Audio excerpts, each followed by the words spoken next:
easiest town in the world to send a message. The city is waiting. What is Jimmy Baxter gonna do? What's up, YouTube? It's your boy, it's your homie, FuturisticMike, and I'm back with another Your Honor video if you're new. Now, this is going to be the review and recap for Your Honor, Season 1, Episode 4. If you're a fan of Your Honor, if you love Your Honor, hit the like on this video. If you're new to my channel and this is the first time you're finding me, subscribe and turn on those post notifications so when I post videos on Your Honor, you get them. And follow my social media accounts. Link is in the description.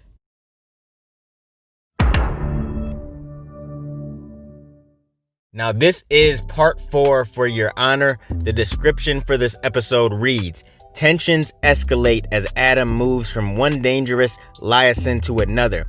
Elizabeth steps in to protect her grandson. Family dinner at the Desiatos is plagued by secrets and lies. Things are starting to heat up in this series. I mean, things are getting crazy. The truth is getting closer to being found out. I know that Jimmy and the Baxters, they're definitely going to find out that the judge and his son had something to do with it. It's only a matter of time before they find out. Now, when the episode first starts, we see Kofi has died. And this is so unfortunate because I was hoping that he would make it through this series. I was hoping that he would survive, but it didn't happen that way. He got killed, and we know how it happened. He went to go see Carlo. So we knew what was coming, man. At the end of the 3rd episode, when he went to go see Carlo, it was game over. Because Gina whispered in her son's ear and told him to do this. Now, Michael is telling Adam that Kofi died, and he said he doesn't know anything, which is true. He doesn't know any of the details yet. But this is so unfortunate because they feel that, they got Kofi involved. They got Kofi put in jail, and now his death is on them. Next, we see Carlo. He's in one of the rooms in the prison, and his dad, Jimmy, comes in, and he's yelling at him for killing Kofi. He said that he had everything under control and that he shouldn't have did that. Carlo said that, Kofi killed his brother and he had no choice. It is what he had to do. Then we see the sheriff come in, and he says that he doesn't know what happened and that nothing happened in his prison. He said he doesn't know about no homicide or nothing. I guess they're going to transfer Carlo somewhere else so it looked like it never happened. And this is crazy, man. Jimmy comes from a family of power. The Baxters are powerful. When there's families out there involved in the crime life and stuff, all they got to do is pay a judge off, a sheriff, a warden or whatever, and they can get whatever they want. And that's exactly what's going on here. It's messed up that Carlo killed Kofi, but since the Baxters are so powerful, it looks like they're gonna get away with it. Now we see Lee, she's going into the sheriff's office and she's asking about Kofi. She wants to know what happened to the boy. She was just talking to him. He was just her client, and now he's dead. He's dead and gone. And the sheriff gives her some of Kofi's belongings and stuff. The prison didn't even let Kofi's family know or nothing. Next, we get to the sheriff and the dude that's cutting open Kofi's body. And I could have went without seeing all this.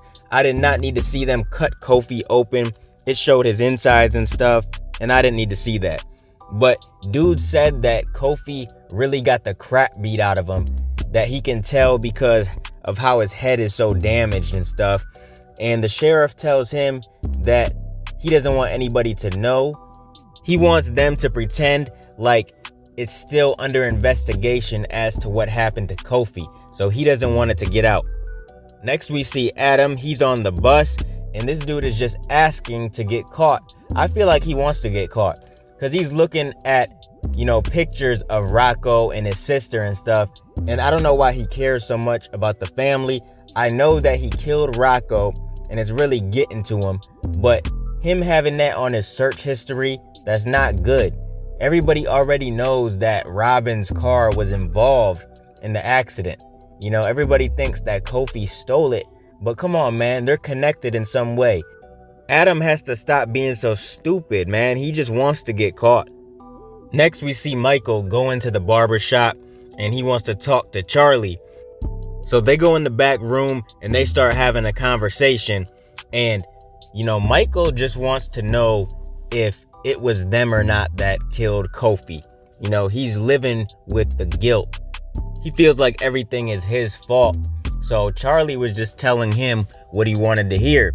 And Charlie said that he needs to stay away from Lee, that he does not need to be messing around with Lee because she can hurt them with everything going on. Michael really likes Lee, but if he keeps messing with her, that might hurt them in the long run. Charlie feels that it could because she's a lawyer and she could destroy them. Then Michael tells Charlie that he has a whole freezer of shrimp that he needs help with. So Charlie gives Michael a hug, and these two are really good friends. So even with everything going on, they're not gonna try to let it affect them. They're gonna try to have dinner together, I guess. Then we see Adam go to see Franny, the teacher, and he's just going to her for support. He's scared and everything. She says that it sucks that they have to lie about everything, which it does. This really sucks that Adam and Michael have to lie to everybody they know. It's causing so much problems for the family, but they have no choice. Franny doesn't want to be a part of it, but she has no choice now because Adam opened his mouth and she heard what he did, so now she's a part of it. She really loves Adam, so she's gonna have to lie for him. Now, next we get to Charlie, and he's talking to this dirty ass cop, man. And basically they're just trying to keep everything quiet so nothing comes out. Charlie's career would be on the line if anything comes out, that he's involved or anything. Now next we get to Michael and Lee, and they go to see Kofi's family. They want to tell Kofi's mom what happened because she didn't know. The prison didn't even let Kofi's mom or family know anything. So basically in this scene, it's just Kofi's mom acting really sad. She's smoking, and she says that, the community's out to get black folks and stuff, that they kill black folks. And then the other kids come out, and then, Kofi's other brother comes home, and Kofi's mom tells him what happened. And they hug each other, and it's a sad, sad moment. Michael and Lee are just looking at each other like, oh my God, this is so horrible. Now next we get to Jimmy talking to Joey, and he's basically just letting him know, who he works for. That he works for the Baxters, and if he doesn't do what they say, then, there's consequences. And this dude is Chet Hanks. He's been in Empire. He's been in a lot of other things, but I mostly know him from Empire, and he's Tom Hanks' son. So if you guys didn't know that, there's a little fact for you guys. But yeah, basically Jimmy's just letting him know what's up.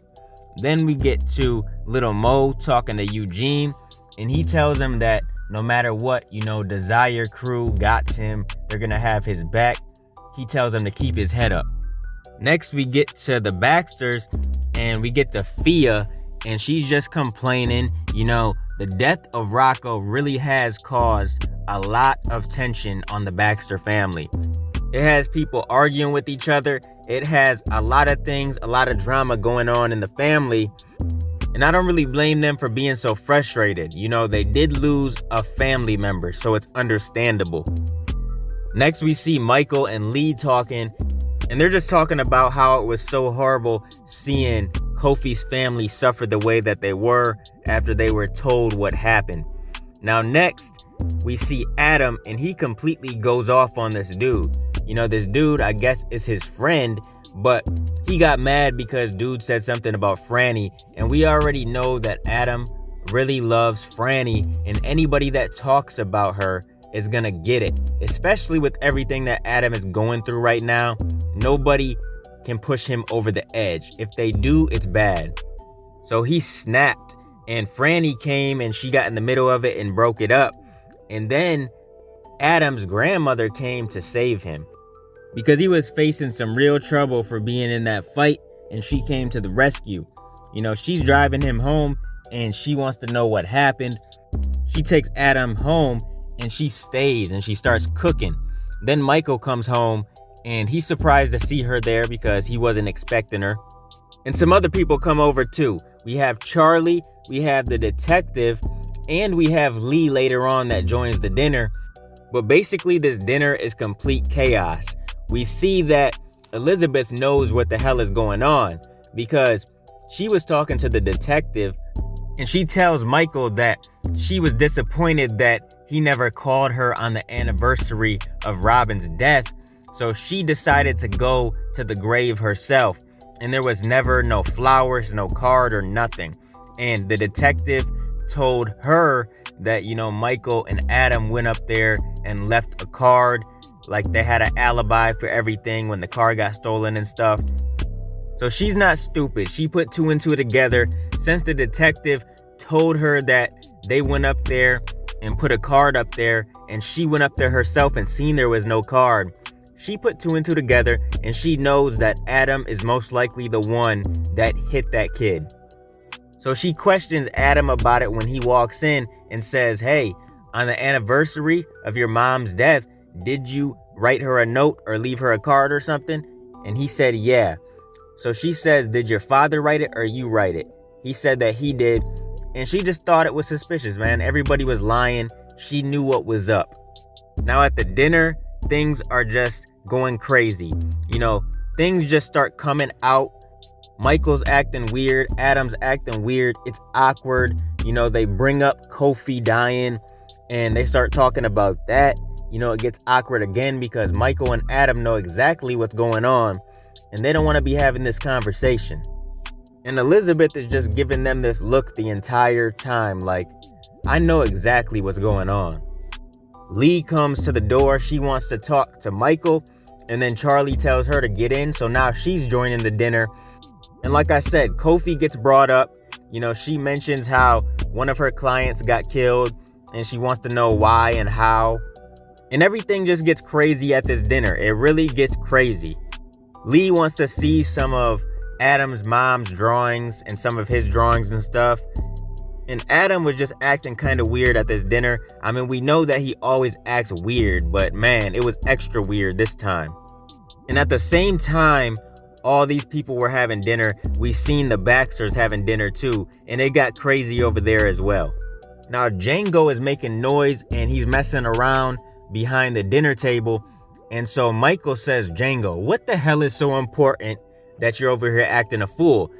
So he gets down and looks under the table, and it's the bloody rag, from when Adam first hit Rocco. There's still that bloody rag. Django had it this whole time. And the detective says, is that blood? And so Michael hurries up and changes the subject.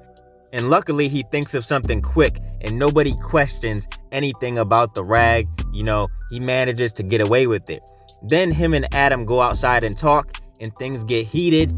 He says that Adam should have asked before having all these people over here. He says it's not smart with everything going on.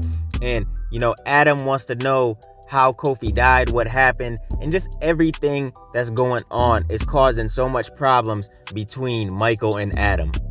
Now back to the Baxter dinner. I don't remember what this whole conversation was about, but then we see Jimmy go into the bathroom. He's looking in the mirror, and we can see that he's really struggling with the loss of his son. Now the dinner is over, and Michael and Elizabeth are in the kitchen. They're just talking, catching up. Then we see Eugene and Adam. The memorial of Rocco is happening, and Adam is kind of stupid. He walks over to Fia, Rocco's sister. I don't know why he does this. He just acts like he has to know so much about the kid that he hit and killed. I don't know why, but he's so fascinated with knowing things. I don't even know why he got that close to Fia, but whatever, man. Like I said, Adam has been doing stupid things this entire series so far. Then we see Jimmy and Gina, and they're just standing next to each other, and we see poor Eugene's house blow up. I think his entire family was in there. I'm not sure. I think his entire family blew up and died. And it's bad enough that he already lost Kofi, but now if he lost everybody else, that's going to be so sad. That's going to be tragic, man, for real. I really feel for Eugene. I feel for the entire family, but now I don't think anybody's left. But this episode was solid. It was crazy as hell. What did you guys think of this episode? Comment down below and let me know. What are your thoughts? Did you like it? What do you think's gonna happen next? And what are your thoughts for the rest of this series? Like, what do you see happening? Do you think Adam and Michael are gonna get caught, or do you think they're gonna get away with everything? Comment down below and let me know. Keep supporting your boy, and I'll be continuing to bring y'all your honor content in the future. Make sure you guys like, comment, and subscribe, and smash that notification bell so you can never miss a video. If you want to donate to the channel to help support the channel, I got links in the description to the PayPal and Cash App accounts. Hope you guys enjoyed this video. Let me get out of here, y'all. It's your boy Futuristic Mike, and I'll talk to you on the next one. I'm out. Peace.